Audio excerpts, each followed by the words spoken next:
నమస్కారం. సెస్ సంరక్షణ శీర్షిక జీవన్ రేఖ కార్యక్రమానికి స్వాగతం. పిల్లలు జబ్బుల బారిన పడకుండా ఉండాలంటే వారికి టీకాలు తప్పనిసరిగా ఇప్పించాలి. రకరకాల జబ్బులకు ముందు జాగ్రత్తగా పనికొచ్చే టీకాలు చాలా ఉన్నాయి. అందులో తట్టు, గవద పిల్లలు, రుబెల్లాను నివారించే ఎంఎంఆర్ టీకా చాలా ముఖ్యమైనది. టీకా నొప్పికి బిడ్డ ఏడుస్తుందనో, జ్వరం వస్తుందనో భయపడకుండా సార్వత్రిక టీకా కార్యక్రమంలోని అన్ని టీకాలు వేయించాలి. ఎంఎంఆర్ టీకాల అవసరాన్ని డాక్టర్ల సలహాలను వివరిస్తూ ఈనాటి శిశు సంరక్షణ శీర్షిక జీవన్ రేఖ మీ ముందుకొచ్చింది.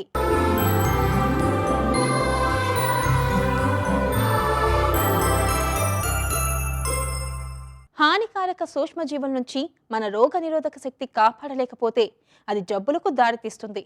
మనకు తెలియకుండానే మన చుట్టూ అనేక వైరస్లు, బ్యాక్టీరియా తిరుగుతూ ఉంటాయి. వీటి వలన దేహానికి అనేక జబ్బులొస్తాయి. దీనికి కారణం సూక్ష్మ క్రిములను మన రోగనిరోధక వ్యవస్థ గుర్తించలేకపోవడం.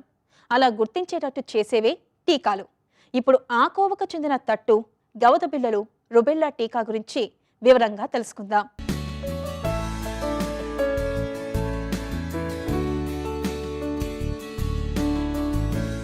తట్టు, గవద పిల్లలు, రుబెల్లా అనేవి వైరల్ వ్యాధులు. ఇవన్నీ ప్రమాదకరమైనవే. తట్టు వ్యాధి ఆరంభంలో జ్వరం, ఎర్రటి కొనదేలిన దగ్గు, ముక్కు కారడం, ముఖం మీద మొదలై వల్లంతా పాకే దద్దుర్లు కనబడతాయి. ఒకవేళ ఈ వైరస్ ఊపిరితిత్తులకు సోకితే అది న్యూమోనియాకు దారితీస్తుంది. కాస్త పెద్ద పిల్లల్లో తట్టు వ్యాధి వస్తే అది మెదడు వాపుకు కూడా దారితీసే ప్రమాదం ఉంది. ఇక గవద పిల్లల విషయానికి వస్తే చెవులకు దిగువన ఉండే గ్రంథుల్లో వాపు కనిపిస్తుంది. కొద్దిపాటి జ్వరం వస్తుంది. జర్మన్ మిజల్స్ గా పిలిచే రుబెల్లా అనేది మరో సమస్య. తేలికపాటి దద్దుర్లు, చెవుల వెనక గ్రంథుల వాపు లాంటి లక్షణాలు కనబడతాయి. పిల్లలు త్వరగానే కోలుకుంటారు గాని గర్భిణీలకు వస్తే చాలా దారుణమైన ప్రభావం ఉంటుంది. మొదటి త్రైమాసికంలో రుబెల్లా బారిన పడిన వారిలో 20% మందికి పిల్లలకు అందులుగానో, బదిలీలుగానో, మానసిక వికలాంగులుగానో పుట్టే ప్రమాదం ఉంది.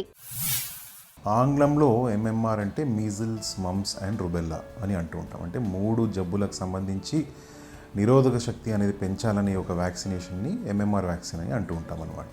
తెలుగులో దీని అర్థాలు ఏంటంటే మీజిల్స్ అనగా చిన్న అమ్మవారు అంటుంటాం, లేదా తట్టు అని అంటూ ఉంటాం. అండ్ మమ్స్ అనేవి గవద బిళ్ళలు. సో ఏదైతే చెంపలు వాచిపోయి ఉంటాయో ఆ పర్టికులర్ జబ్బుని మనము మమ్స్ అని అంటూ ఉంటాం. రుబెల్లాని అంటారు, లేదా కొన్నిసార్లు జర్మన్ మీజిల్స్ అని కూడా అంటూ ఉంటారనమాట.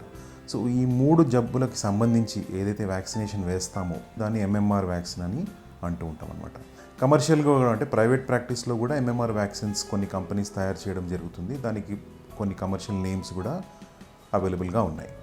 సో బేసికలీ ఎంఎంఆర్ వ్యాక్సిన్ అనగా ఈ 3 జబ్బులకు సంబంధించి ఏదైతే ఇమ్యూనిటీ పవర్ లేదా రోగ నిరోధక శక్తి పెంచే ఒక వ్యాక్సినేషన్ ఉంటుంది, దాన్ని ఎంఎంఆర్ వ్యాక్సిన్ అని మనము అంటూ ఉంటాం. సో వ్యాక్సినేషన్ వేసినప్పుడు జనరల్గా ఈ ఎంఎంఆర్ వ్యాక్సిన్ అనేది ఫస్ట్ డోస్ అనేది 9 నెలల వయసులో వేస్తామన్నమాట. అంటే సంవత్సరంలో పిల్లలకి 9 నుండి 10 నెలల మధ్యలో ఉన్న పిల్లలకి ఫస్ట్ డోస్ వేస్తాం. సెకండ్ డోస్ 15 నెలల్లో అంటే 15 మంత్స్ ఏజ్లో ఉన్నప్పుడు ఆ సెకండ్ డోస్ అని వేస్తూ ఉంటాం. మూడో డోస్ వచ్చి 4.5 నుండి 5 సంవత్సరాల వరకు ఉన్న వయసులో ఉన్న పిల్లలకి వేస్తూ ఉంటాం అన్నమాట. సో దాన్ని బూస్టర్ డోస్ అని అంటూ ఉంటాం. సో ఇందులో ఈ 3 వ్యాక్సిన్స్ కూడా ఈ పర్టికులర్ జబ్బులు ఏదైతే నేను మెన్షన్ చేశాను, తట్టు కానివ్వండి, గవద బిళ్ళలు కానివ్వండి, లేదా రుబెల్లా, ఈ పర్టికులర్ జబ్బు నుండి మనకి ఆల్మోస్ట్ కంప్లీట్ ప్రొటెక్షన్ 99% ప్రొటెక్షన్ అనేది మనకి అందిస్తుంది. సో అందు గురించి ఈ ఎంఎంఆర్ వ్యాక్సిన్ అనేది చాలా చాలా ఇంపార్టెంట్ వేయడం. ఇలాంటి తీవ్రమైన ప్రభావాలు ఉంటే ఈ 3 వ్యాధులకు కలిపి ఒక టీకా ఉంది. అదే తట్టు, గవద బిళ్ళలు, రుబెల్లా టీకా లేదా ఎంఎంఆర్ వ్యాక్సిన్. ఇది చిన్నప్పుడు వేయాల్సిన టీకా. 2 డోసుల్లో ఇస్తారు. 12 నుంచి 15 నెలల వయసులో మొదటి డోస్, 4 నుంచి 6 ఏళ్ల వయసులో ఉన్నప్పుడు రెండో డోస్ ఇవ్వాలి. చిన్నప్పుడు ఈ టీకా తీసుకోకపోయినా, ఈ వ్యాధులు రాకపోయినా పెద్దవాళ్ళు కూడా ఈ టీకా తీసుకోవచ్చు. ముఖ్యంగా గర్భం ధరించబోతున్న వారు ఈ టీకా తీసుకోవడం చాలా మేలు చేస్తుంది. జెలటిన్ లేదా నియోమైసిన్ అలర్జీ ఉంటే ఈ టీకా తీసుకోకూడదు. గర్భిణీగా ఉన్నప్పుడు లేదా వచ్చే 4 వారాల్లో గర్భం దాల్చబోతున్న వాళ్ళు కూడా తీసుకోకపోవడం మంచిది. పాలిచ్చే తల్లులు కూడా ఎంఎంఆర్ టీకా వేయించుకోవచ్చు. సో నార్మల్గా మీరు ఈ రోగ నిరోధక శక్తి అనేది మనం తరచుగా మాట్లాడుతూ ఉంటాం. అంటే ఇమ్యూనిటీ పవర్ అది 2 విధాలుగా ఉంటుంది. ఒకటి యాక్టివ్ ఇమ్యూనిటీ అంటాము, ఒకటి ప్యాసివ్ ఇమ్యూనిటీ అంటూ ఉంటాం. యాక్టివ్ ఇమ్యూనిటీ అంటే ఏదైతే ఇన్ఫెక్షన్ కానివ్వండి, జబ్బు కానివ్వండి, న్యాచురల్గా పిల్లవాడికి లేదా హ్యూమన్ బీయింగ్స్కి ఎఫెక్ట్ అయినప్పుడు తద్వారా ఏదైతే ఇమ్యూనిటీ పవర్ డెవలప్ అవుతుందో దాన్ని యాక్టివ్ ఇమ్యూనిటీ అంటాం. అంటే ఒక జబ్బు వచ్చిన తర్వాత కొన్ని మార్పులు జరిగాయి బాడీలో, కొన్ని యాంటీబాడీస్ అనేవి ప్రొడ్యూస్ అయ్యాయి, ఇమ్యూనిటీ పవర్ అనేది డెవలప్ అవుతుంది. సో దాన్ని న్యాచురల్ ఇన్ఫెక్షన్ అంటూ ఉంటాం అనమాట. ప్యాసివ్ ఇమ్యూనిటీ అంటే మనము ఏదైతే బయట నుండి క్రియేట్ చేస్తామో ఇమ్యూనిటీ పవర్ని, దాన్ని ప్యాసివ్ ఇమ్యూనిటీ అంటాం.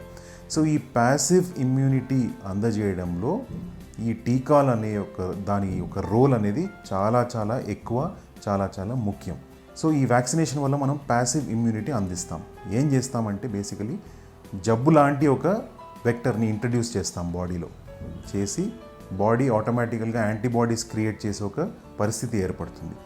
తర్వాత ఫ్యూచర్లో ఎప్పుడైనా ఆ జబ్బు వచ్చినప్పుడు already body is prepared. So ఆ జబ్బుని గుర్తించి ముందుగానే ఇన్ఫెక్షన్ని ఫైట్ చేస్తుంది అనమాట. So that is the importance of vaccination importance కూడా ఏంటంటే కామన్గా అడుగుతూ ఉంటారు క్వశ్చన్స్, ఏంటి వ్యాక్సిన్ వేయించుకున్న తర్వాత కూడా ఆ జబ్బు వచ్చింది, సో వ్యాక్సినేషన్ వేసుకోవడం వల్ల ఏమి లాభము, ఏమి ఇంపార్టెన్స్ దానివల్ల అని అడుగుతూ ఉంటారు జనరల్ పబ్లిక్. సో వాళ్ళకి తెలియజేయడం ఏంటంటే వ్యాక్సినేషన్ అనేది వేయిస్తే మీ బాడీ ప్రిపేర్డ్గా ఉంటుంది ఫస్ట్ థింగ్ ఆ ఇన్ఫెక్షన్ ఫైట్ చేయడానికి. రెండోది వ్యాక్సినేషన్ ఇవ్వడం అనేది ఆ జబ్బుని కంప్లీట్గా ప్రివెంట్ చేయడానికి కాదు, ఆ జబ్బుకి సంబంధించిన కాంప్లికేషన్స్ ఏవైతే ఉంటాయో దాన్ని ప్రివెంట్ చేయడానికి యూజ్ చేసే ఒక సోర్స్ వచ్చి వ్యాక్సినేషన్ అన్నమాట. సో ఆ జబ్బు వచ్చినప్పుడు ఎలా తట్టుకోవాలి, ఎలా ఫైట్ చేయాలని మన బాడీని రెడీగా పెట్టడానికే వ్యాక్సినేషన్ అనేది ఉపయోగపడుతుంది. ఎంఎంఆర్ టీకా తీసుకుంటే ఏమైనా దుష్ప్రభావాలు ఉంటాయా అనే అనుమానం రావచ్చు. కానీ అత్యధిక శాతం మందిలో ఎలాంటి దుష్ప్రభావాలు ఉండవు. ప్రతి 5 పిల్లల్లో ఒకరికి జ్వరం రావచ్చు, ప్రతి 20 మందిలో ఒకరికి దద్దుర్లు రావచ్చు, 7 ఒకరికి గ్రంథుల వాపు కనపడవచ్చు. పిల్లల్లో మాత్రం 100కి 1కి మాత్రమే ఇలా జరుగుతుంది. ఇలాంటి కొద్దిపాటి రిస్కులతో పోల్చుకున్నప్పుడు దీని వలన కలిగే ప్రయోజనాలు అన్నీ ఇన్ని కావు. గతంలో తడపల నుంచి కాపాడే మీజిల్స్ టీకాను మాత్రమే ఇచ్చేవారు. ఇప్పుడు దీనికి రుబెల్లా టీకాను కలిపి ఎంఆర్ టీకా ఇస్తున్నారు. ప్రైవేట్ ఆసుపత్రులలో దీనికి బదులు గౌద పిల్లల నుంచి కాపాడే మంప్స్ టీకాతో కూడిన ఎంఎంఆర్ టీకా ఇస్తున్నారు. నార్మల్గా ఏదైతే వ్యాక్సినేషన్ కానివ్వండి, టీకాలు కానివ్వండి ఉంటాయో చాలా ట్రయల్స్ తర్వాత, చాలా ఎక్స్పెరిమెంట్స్ తర్వాతనే మనకి కమర్షియల్గా అవైలబుల్గా ఉంటాయి. So multiple amount of trials, కొన్ని సంవత్సరాలు దానిలో ప్రయోగాలు చేసిన తర్వాతనే వ్యాక్సిన్ అనేది రిలీజ్ చేస్తూ ఉంటారు అనమాట. బట్ స్టిల్ కొన్ని మినిమల్ సైడ్ ఎఫెక్ట్స్ అనేవి వ్యాక్సినేషన్లో మనం తరచుగా చూస్తూ ఉంటాం. అందులో పర్టికులర్గా ఎంఎంఆర్కి సంబంధించి మీరు చూసారంటే టీకా వేయించుకున్న 4 లేదా వారం రోజుల తర్వాత మైల్డ్గా టెంపరేచర్ అనేది చూస్తూ ఉంటాం. అంటే బాడీ టెంపరేచర్ 100 degrees కన్నా ఎక్కువ ఉండడం అనేది సాధారణంగా మనము చూసే ఒక సైడ్ ఎఫెక్ట్ అనమాట, దుష్ప్రభావం. దాని దుష్ప్రభావం అనడం కన్నా వ్యాక్సినేషన్ ఒక ఎఫెక్ట్ అనేది మనం అనుకోవాలంతే. సో అంతకుమించి మినిమల్గా మైల్డ్గా కొన్ని బాడీ పెయిన్స్ ఏమైనా అబ్జర్వ్ చేస్తే చేయవచ్చు. అంతకుమించి మేజర్గా ఎటువంటి కూడా సైడ్ ఎఫెక్ట్స్ అనేవి ఎంఎంఆర్ వ్యాక్సిన్కి లేవు. సో 9 నెలల పిల్లవాడి నుండి 15 నెలలు అండ్ బూస్టర్ డోస్ వచ్చి 4.5 నుండి 5 సంవత్సరాల మధ్యలో ఈ వ్యాక్సినేషన్ వేయించుకుంటే చాలా చాలా ప్రొటెక్షన్ దీనికి సంబంధించి, అంటే మేజర్ సైడ్ ఎఫెక్ట్స్ ఉంటాయి. ఈ ఏదైతే కాంప్లికేషన్స్ అనేవి జబ్బు న్యాచురల్గా వచ్చినప్పుడు ఈ 3 జబ్బులకు సంబంధించి కాంప్లికేషన్స్ చాలా ఎక్కువగా ఉంటాయి అన్నమాట. సో ఇవి ప్రివెంట్ చేయడానికి వ్యాక్సినేషన్ వేయించుకుంటే ఆల్మోస్ట్ మీకు అంత ప్రొటెక్షన్ అనేది అవైలబుల్గా ఉంటుంది. అండ్ మినిమల్ సైడ్ ఎఫెక్ట్స్ ఉంటాయి. సో వీళ్ళు చెప్పడం కాకుండా డాక్టర్ ఒపీనియన్ తీసుకోవడము, కన్సల్ట్ చేయడము, డిస్కస్ చేయడము, ఎటువంటి దుష్ప్రభావాలు ఉంటాయని తెలుసుకోవడము, గ్రహించడము, దానికి సంబంధించిన అవగాహన పబ్లిక్లో ఉండడం అనేది చాలా important. So major side effects ఏమీ లేవు కాబట్టి ప్రతి ఒక్క పిల్లవాడికి ఈ వ్యాక్సినేషన్ వేయించడం అనేది చాలా చాలా ఇంపార్టెంట్. జబ్బుల నివారణలో తక్కువ ఖర్చుతో ఎక్కువ ప్రయోజనాలు సాధించేది టీకాలే. చిన్నపిల్లల వైద్యంలో చికిత్సతో పాటు నివారణకు ప్రాధాన్యమిస్తూ వివిధ రకాల టీకాలు ఇచ్చి సంపూర్ణ ఆరోగ్యంతో ఎదగడానికి దోహదం చేస్తారు.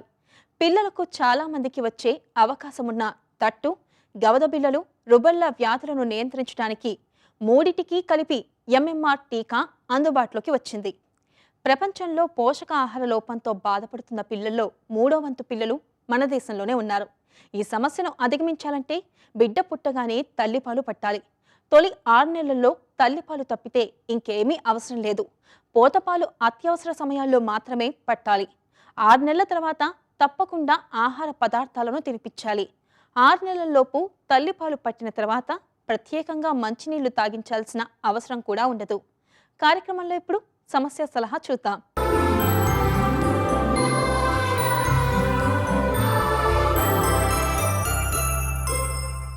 డాక్టర్ గారు వినుత గారు ఇలా అడుగుతున్నారు.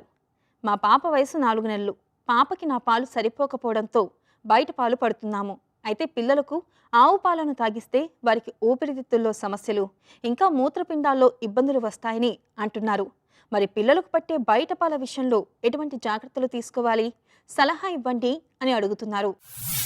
వినూత గారు, తల్లిపాలు మటుకి ఆపడం అన్నది ఒక మంచి విషయం అయితే కాదు. చాలా రేర్ ఇన్స్టెన్సెస్లో, అంటే ఒకసారి మీ ఫీడింగ్ అన్నది ఎస్టాబ్లిష్ అయిపోయింది, మీరైతే 4 months వరకు ఫీడింగ్ అయితే ఇస్తున్నారు. ఆ 4 months అయిపోయాక మీకు ఇప్పుడు పాలు చాలట్లేదన్న ఫీలింగ్ వస్తుంది. ఎదిగే పిల్లలకి అప్పుడప్పుడు తల్లి పాలు మటుకి చాలవు. సో ఈ చాలకపోవడం వల్ల ఏమవుతుంది అంటే మీకు అలాంటి ఫీలింగ్ అయితే వస్తుంది. కానీ ఒక 2-3 days అలాగే కంటిన్యూస్గా ఫీడింగ్ ఇస్తూ ఉంటే మళ్ళీ పాలు వచ్చేస్తాయి అన్నమాట.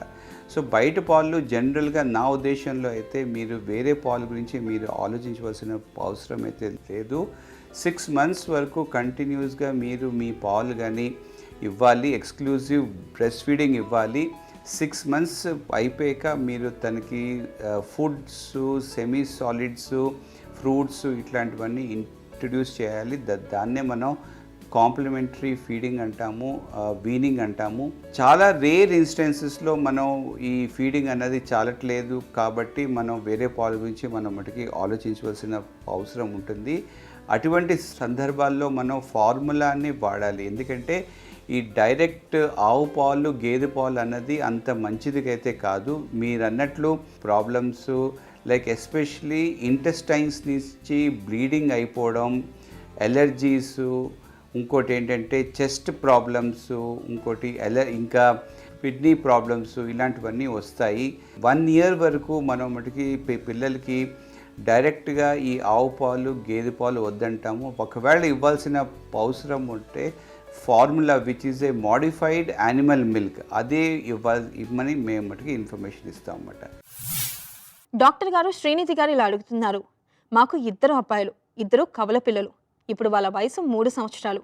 అయితే ఇప్పుడు ఇద్దరిలో ఒకరికి తరచూ మూత్రంలో ఇన్ఫెక్షన్ వస్తుంది. మా మామగారికి కూడా ఈ సమస్య ఉండేది. అదే మా అబ్బాయికి కూడా వచ్చిందా?